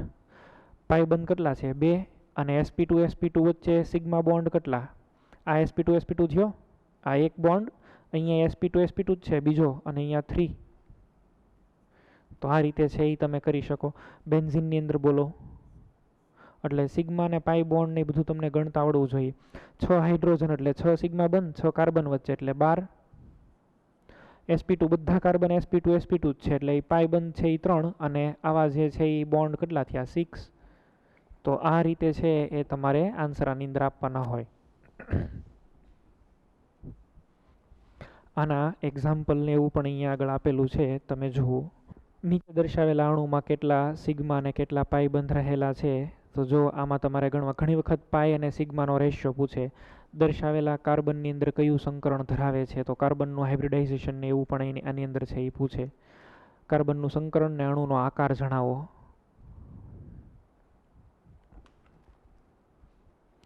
અમુક હાઇબ્રિડાઇઝેશનના ઇમ્પોર્ટન્ટ પોઈન્ટ્સ તમને કહું છું. CH2 double bond CH2 minus. અચ્છા, આમ હોય CH3 માઇનસ. આનું તમે હાઇબ્રિડાઇઝેશન છે એ ફાઇન્ડ આઉટ કરો તો આની અંદર છે એ all bonds are sigma bonds, બધા જ બંધ સિગ્મા બંધ છે, કોઈ પાઈ પ્રકારનો બંધ હાજર નથી. તો આની અંદર હાઇબ્રિડાઇઝેશન કયું થાય? કાર્બન આયનમાં sp3. તો આની અંદર એ જ થવું જોઈએ ને, all bonds are sigma bonds અને એક માઇનસ માથે ચાર્જ એટલે કે ઇલેક્ટ્રોન પેર. આમાં એવું ન થાય, આની અંદર રેઝોનન્સ થાય, અને રેઝોનન્સ છે એ થાય તો આવું સ્ટ્રક્ચર બની જાય CH2 માઇનસ એટલે bond CH double bond CH2, એટલે આ બધા જ કાર્બન જે છે ઓલ આર sp2 કાર્બન. તમે એવું સમજી રાખો કે બધા સિગ્મા તો sp3, ડબલ બોન્ડ ક્યાંક આવેલો હોય એટલે એ sp2, અને આવું આવેલું હોય ટ્રિપલ બોન્ડ તો એ શું કહેવાય? sp. એટલે આની અંદર છે એ ઓલ સિગ્મા, આમાં સિગ્મા પ્લસ પાઈ, અને આની અંદર સિગ્મા પ્લસ 2 પાઈ. આવું સમજી રાખવાનું. આનું મને કયો, ચાલો જઈ. CH ડબલ બોન્ડ CH2, આને કહેવાય એલિન. આ કાર્બન છે એને તમે જુઓ, એક અહીંયા પાઈ બન્યો છે, એક અહીંયા, બે પાઈ બંધ થઈ ગયા. બે પાઈ બંધના કોટા પૂરા થાય એટલે શું કહેવાય? બધી રીતે જો હજી સરખી રીતે વ્યવસ્થિત રીતે લખું ને તો કાર્બન માટે 3 સિગ્મા અને 1 પાઈ છે, અને આની અંદર 2 સિગ્મા અને 2 પાઈ, આની અંદર 4 સિગ્મા હશે. તો આ વચ્ચેનો કાર્બન તો કેમાં થઈ ગયો? sp માં. આની અંદર 2 હાઇડ્રોજન આવી ગયા છે ને 1 જ પાઈ છે, તો આનું કયું થાય? બોલો. sp2. આની અંદર કયું થાય? sp2.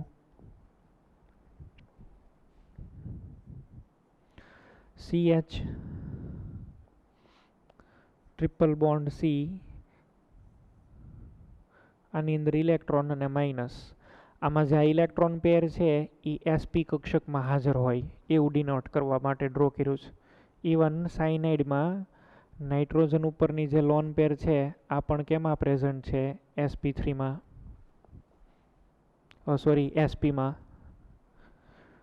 એક હવે આ CH2 ડબલ બોન્ડ C અને આની ઉપર છે CH અને આની ઉપર માઇનસ ચાર્જ. આમાં આનું હાઇબ્રિડાઇઝેશન કહેવાનું છે. વેરી ટ્રિકી ક્વેશ્ચન, બહુ સરસ ક્વેશ્ચન છે. તમે જુઓ VSEPR થિયરી તમે શીખી ગયા છે. VSEPR થિયરી પ્રમાણે કાર્બનના જે કાંઈ બોન્ડ્સ છે એ બધા 180 ડિગ્રી રહેવા જોઈએ. તમે જો આ બન્યું શેમાંથી હોય અલ્ટિમેટલી? આમાંથી CH2 ડબલ બોન્ડ CH2 અને આનો શેપ કેવો હોય? C ડબલ બોન્ડ C, એક H અહીંયા, એક H અહીંયા. હવે આ એક હાઇડ્રોજન વયો જાય તો તમે આને આમ માની લો કે લખો, એક અહીંયા આગળ ઓર્બિટલ અને અહીંયા આગળ H, તો આની વચ્ચે એંગલ કેટલાનો રહે? 120નો. એ પહોંચાય એવું નથી, બરાબર, નજીક રહે છે ઇન શોર્ટ. તો થાય એવું કે આ જે હાઇડ્રોજન હોય ને એ આમ વહી આવે, બે સિગ્મા બોન્ડ છે એ સીધા વહી આવે અને માઇનસ ચાર્જ જે છે એ P ઓર્બિટલની અંદર વયો જાય. ક્યાં વયો જાય? એક બીજી ખાલી P ઓર્બિટલની અંદર. તો અહીંયા આગળ આ કાર્બન છે એનું સંકરણ કયું હોય? sp હોય. સમજાણું? VSEPR સિદ્ધાંત પ્રમાણે હાઇડ્રોજન આમ એક્સોન વિશે નહીં રહેવો જોઈએ, આમ સીધો 180 ડિગ્રીએ થઈ જાય તો તે શક્ય એટલું અપાકર્ષણ નાબૂદ થાય અને આ ઇલેક્ટ્રોન પેર કેમાં વહી જાય? શુદ્ધ P કક્ષકની અંદર. શુદ્ધ P કક્ષકની અંદર વહી જાય એટલે આ કાર્બનનું હાઇબ્રિડાઇઝેશન કયું થઈ જાય? P, sp. અને આ ઇલેક્ટ્રોન પેર શેમાં પડી હોય? Pની અંદર. તો આટલા પોઈન્ટ્સ છે એ તમારે હાઇબ્રિડાઇઝેશન માટે પણ છે એ નોટ ડાઉન કરવા જોઈએ. હવે એક હજી પોઈન્ટ તમે છે આની અંદર લખો, પર્સન્ટેજ ઓર્બિટલ. કોઈ પણ ઓર્બિટલના પર્સન્ટેજ ચેક કરવા હોય તો અહીંયા આગળ એ કક્ષકની સંખ્યા અપોન કુલ કક્ષકોની સંખ્યા અને આને ગુણ્યા 100. દાખલા તરીકે મને એવું કે sp3માં S કક્ષક કેટલી છે? Percentage S. તો એક S છે અને ટોટલ 4 હતી, 4 ભેગી થઈ હતી, તો આ કેટલા આવે? 25%. માની લો કે sp2માં પર્સન્ટેજ S કેરેક્ટર, તો S તો 1 અને જોડાણ કેટલી થઈ હતી? 33.33% જેટલી S કક્ષક હાજર છે. sp માં તો percentage S is equal to 1/2 into 100, તો આમાં 50% જેટલી S કક્ષક હાજર છે. S કક્ષકનું પ્રમાણ વધતું જાય ને એમ કક્ષક છે એ નાની થતી જાય અને એની લોબની સાઇઝ છે એટલે એની જાડાઈ વધતી જાય. જુઓ, પહેલાં P કક્ષક વધારે છે તો આવી રીતની અરેન્જમેન્ટ હોય, ઇલેક્ટ્રોન આઘો હોય.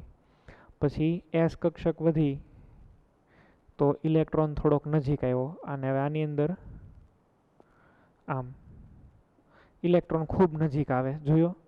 આ સાઇઝ છે એ પણ આમ વધતી જાય. તો આમ જાવ એમ પર્સન્ટેજ S કેરેક્ટર વધે છે. S કેરેક્ટર વધે, ઇલેક્ટ્રોન નજીક આવે. ઇલેક્ટ્રોન નજીક આવે તો બોન્ડ લેન્થ ઘટે. બોન્ડ લેન્થ ઘટે તો બોન્ડ એનર્જી વધે. બોન્ડ એનર્જી છે એ વધે અને બીજું S કક્ષક વધે એમ ડિગ્રી વધે છે ને. પહેલાં 109 ડિગ્રી હતું, પછી 120 થયું, પછી 180. તો એવું પણ લખીએ, બોન્ડ એંગલ પણ જે છે એ વધે છે. આ ક્લિયર?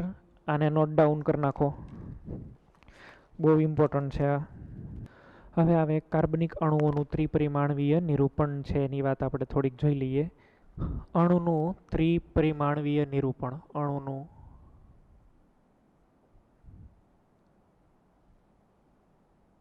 ત્રિપરિમાણવીય નિરૂપણ, 3-dimensional representation of molecule.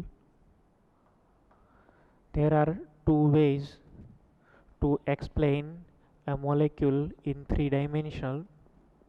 First one is, it is the visual kind of thing. આણ્વીય મોડલ. અણુના બધા મોડલ હોય, એની અંદર પણ જુદા જુદા ટાઈપ છે. બોલ એન્ડ સ્ટીક છે, બરાબર. આ સળી અને દડાના બનેલા મોડલો હોય.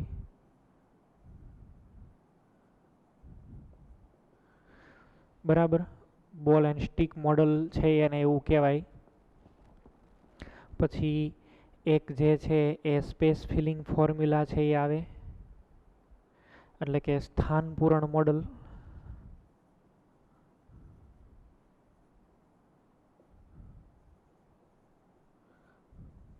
આ બધાના જે પણ કાંઈ આ બે વધારે ઇમ્પોર્ટન્ટ છે. અને એક ડ્રાઇડિંગ ફોર્મ્યુલા છે એ પણ આવે. ડ્રાઇડિંગ ફોર્મ્યુલાની એની પણ આપણે અત્યારે કાંઈ વાત નથી કરતા. સળીદડા પ્રકારના જે મોડલ છે એ બોલ એન્ડ સ્ટિક એ આ પ્રકારના મોડલ છે. જો અહીંયા હું એક આ મોલેક્યુલ મારા હાથમાં હું રાખું છું. આ સેન્ટરમાં આ sp3 પ્રકારનું છે. અહીંયા આગળ એક ગ્રીન છે, એક વ્હાઇટ. તો અહીંયા આને બોલ કહેવાય ને આ બે વચ્ચેનો જે બોન્ડ છે એ સ્ટિક કહેવાય. તો બોલ એન્ડ સ્ટિક ટાઈપના મોડલ છે એ આવેલા હોય. સ્પેસ ફિલિંગ ફોર્મ્યુલા આવે એ તો બહુ નાનું, બરાબર રીતે વ્યવસ્થિત દેખાશે નહીં, પણ અવકાશની અંદર અણુ કેટલી છે એ જગ્યા રોકે છે, કયા વિસ્થાપિત સમૂહો એકબીજાને વધારેમાં વધારે નજીક નજીક આવી જાય છે, એ બધા ટાઈપના આ 3D પ્રકારના અણુઓ છે એને તમે છે અહીંયા આગળ જોઈ શકો છો. બરાબર. એક અહીંયા આગળ આપેલું છે માળખાગત મોડેલ. હવે એ બહુ એટલું બધું યુઝફુલ નથી. સાયક્લોહેક્ઝેનના સ્ટડી માટે એ યુઝફુલ છે. માળખાગત મોડેલ. બરાબર.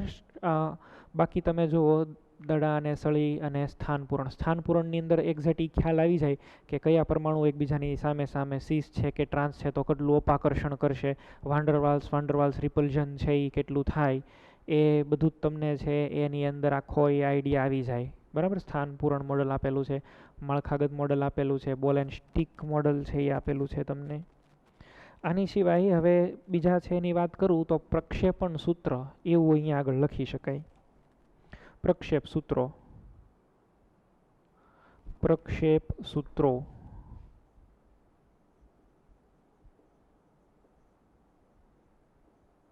પ્રક્ષેપ સૂત્ર છે એ જુદા જુદા પ્રકારના છે એ હોઈ શકે. એક તો ફિશર પ્રક્ષેપ. ફિશર પ્રક્ષેપ સૂત્ર.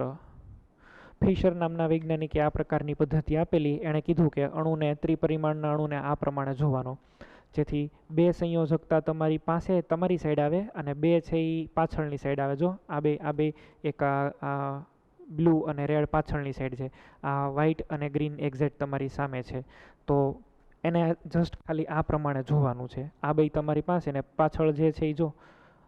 તો હવે આને આપણે આ પ્રમાણે છે એ જોતા હોઈએ તો આમ દર્શાવાય. એને તમારી તરફ જે આવે એને ઘાટા બોન્ડની અંદર અહીંયા આગળ સેન્ટર છે,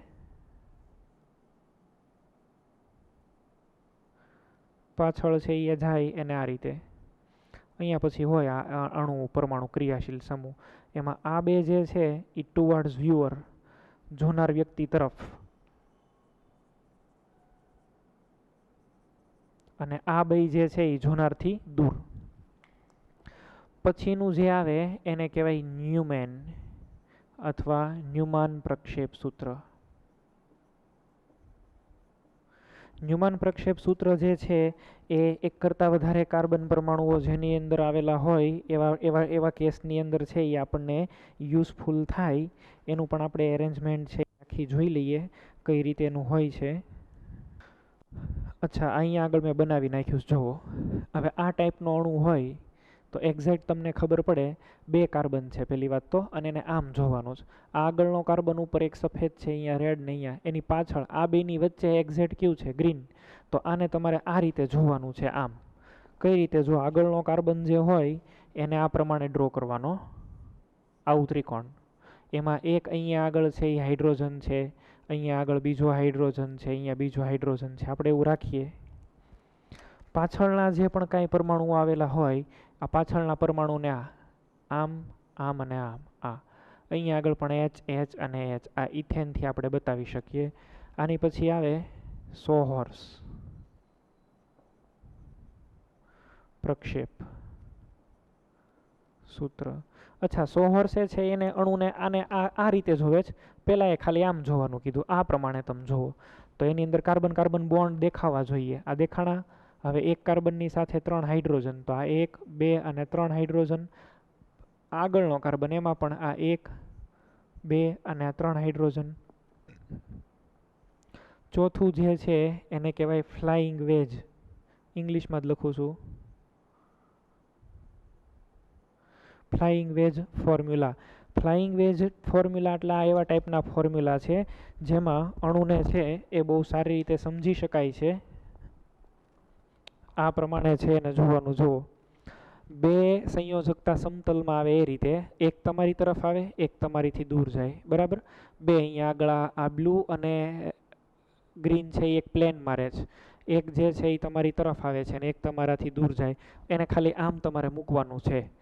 તો એને તમે આ રીતે મૂકી શકો, આમ. આ બે એક પ્લેનમાં, એટલે આ રીતે આ એ અને અહીંયા બી. એક તમારી તરફ આવે, તમારી તરફ આવે એટલે એને શું કરવાનું, ઘાટી લાઈન. અને એક તમારાથી દૂર જાય, દૂર જાય એટલે આ રીતની લાઈન. તો આ રીતે છે એ તમે એને દર્શાવી શકો. તો અહીંયા આગળ જે છે એ અણુનું ત્રિપરિમાણવીય નિરૂપણ છે એ આ પ્રમાણે તમે કરી શકો.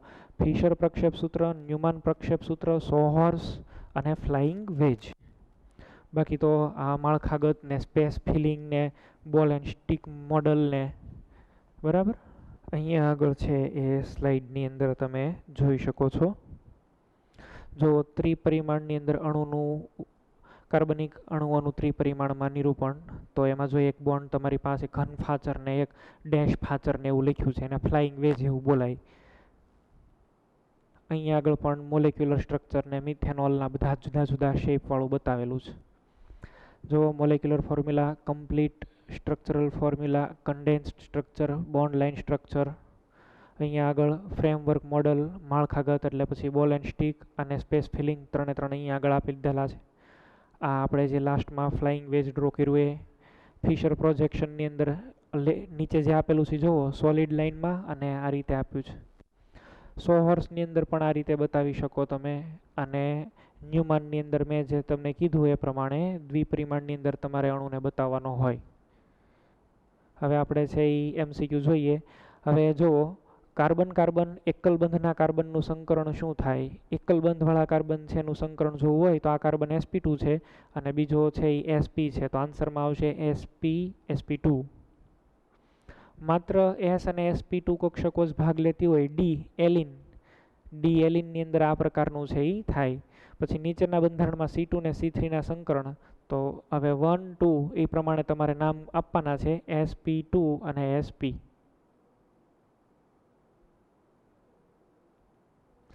નીચે આપેલા કોણને ધ્યાનમાં લેતા કયો અણુ રેખીય છે? તો બી હોય એ રેખીય હોય, એમાં પાઈ બોન્ડ આવેલા છે. બરાબર, એટલે કાર્બન એની સાથે જોઈન્ટ થયેલા હોય તો લિનિયર શેપ બનાવે. બંધારણ 2, 3, 5 અને 6માં સંકરણ. તો હવે ટ્રિપલ બોન્ડ આવેલા હોય તો 1ની અંદર તો કયું થાય? sp.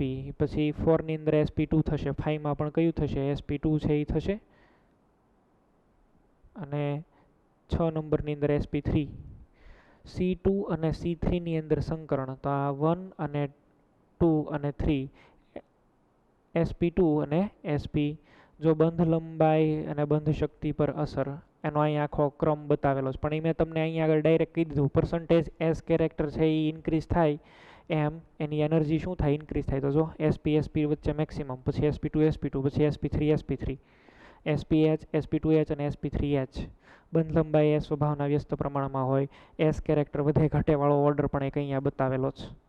જો sp3માં 25%, sp2માં 33%, sp માં 50%. જેમ S કેરેક્ટર વધતો જાય એમ બંધ લંબાઈ ઘટતી જાય. કાર્બન કાર્બન બંધની વાત અહીંયા આગળ છે. સંકરણની વિદ્યુત ઋણતા ઉપર પણ અસર. અચ્છા, ઇલેક્ટ્રોન જેમ કેન્દ્રની નજીક આવે એમ એની ઇલેક્ટ્રોનેગેટિવિટી પણ ઇન્ક્રીઝ થશે. તો sp કાર્બનની મેક્સિમમ હોય, પછી sp2 અને sp3ની લિસ્ટ હોય. તો આપણે અહીંયા આગળ છે એ બધી જ વસ્તુઓ છે એનો સ્ટડી કર્યો આજે પહેલા લેક્ચરની અંદર. હાઇબ્રિડાઇઝેશન, અણુના આકાર, એનું રિપ્રેઝન્ટેશન કેમ કરી શકાય. હજી તો ધીરે ધીરે તમને પ્રેક્ટિસ થશે એટલે આખો આઈડિયા ડેવલપ થતો જશે. અને મોટા ભાગનું વસ્તુ પણ તમે આજ શીખી ગયા હોય, હાઇબ્રિડાઇઝેશન ને એવું એ ટાઈપનું જ આજે આપણે છે એ શીખ્યા છીએ.